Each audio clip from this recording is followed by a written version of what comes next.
call Josh Macalister to make his maiden speech. Yay!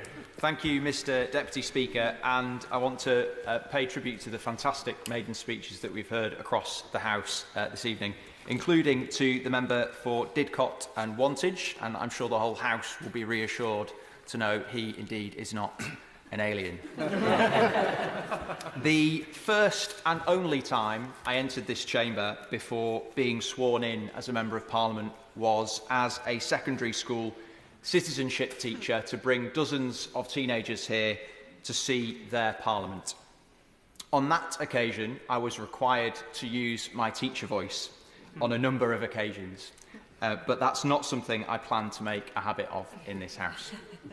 I'd like to begin by putting on the record my thanks to my predecessor for the Copeland, now abolished constituency, Trudy Harrison.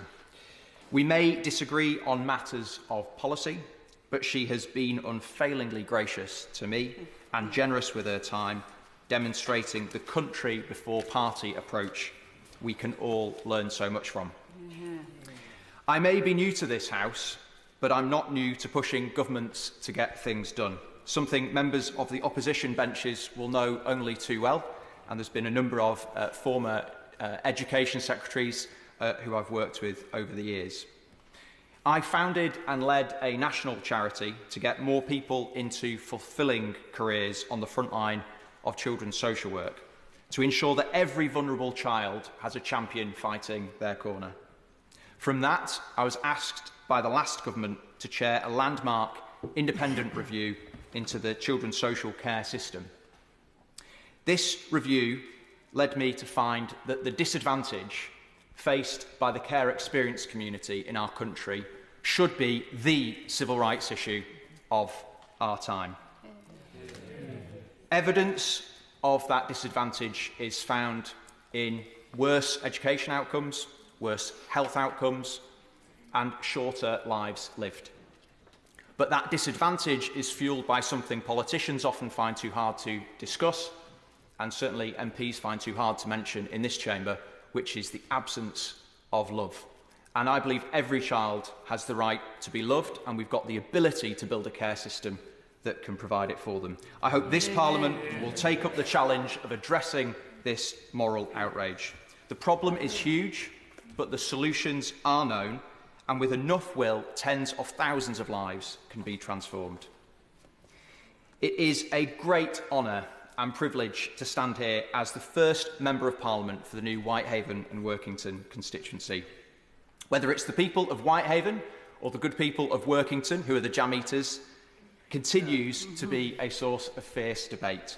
I, of course, will remain neutral on that question, as I will on all rugby league-related matters.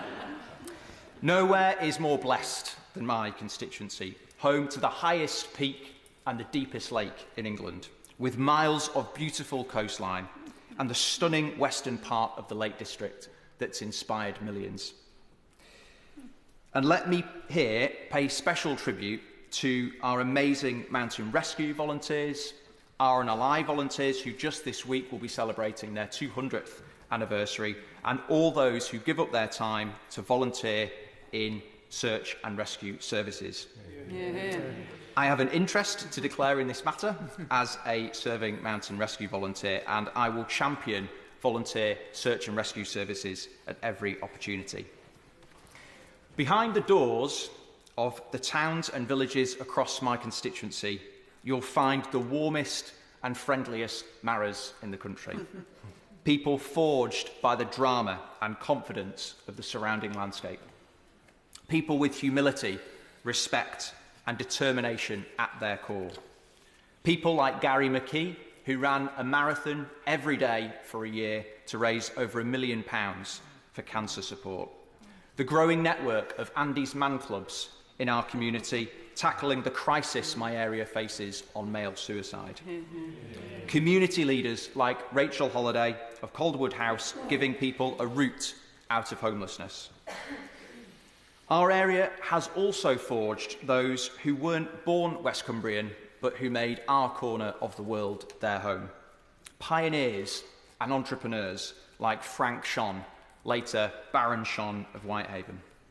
Frank was an Austrian refugee who fled the Nazis, was bombed out of London, and was taken in by a kind Cumbrian farmer. He went on to set up and lead a global chemicals company based in Whitehaven before later chairing Harold Wilson's Development Corporation and going on to serve in the other place. Today, my community is home to dozens of Ukrainian families that could, well indeed, have the next Frank Sean in them. I hope we can offer those that wish to stay a permanent home here in this country. Lord Sean is one famous example, but there are thousands of men and women like him, from Whitehaven to Workington, Gosforth to Egremont, Cleatormore to Seascale, Flimby and Seaton in the north of the constituency. Pioneers and entrepreneurs and grafters who helped West Cumbria to lead the world. It is because of this graft that mine is the constituency that's home to the UK New Balance trainer factory. I'm not wearing them right now. The Iggesund paper mill, which has been experimenting with leading carbon capture technology. It's home to Forth Engineering and React Engineering, and hundreds of other businesses represented by Britain's Energy Coast business cluster. From the coal and iron to the steelworks, and of course the world's first civil nuclear power station at the site now famously known as Sellafield. Home to a world-leading decommissioning mission, which is stimulating innovation in robotics and AI. We led the world, and we can again. We've got the people, the will, the determination,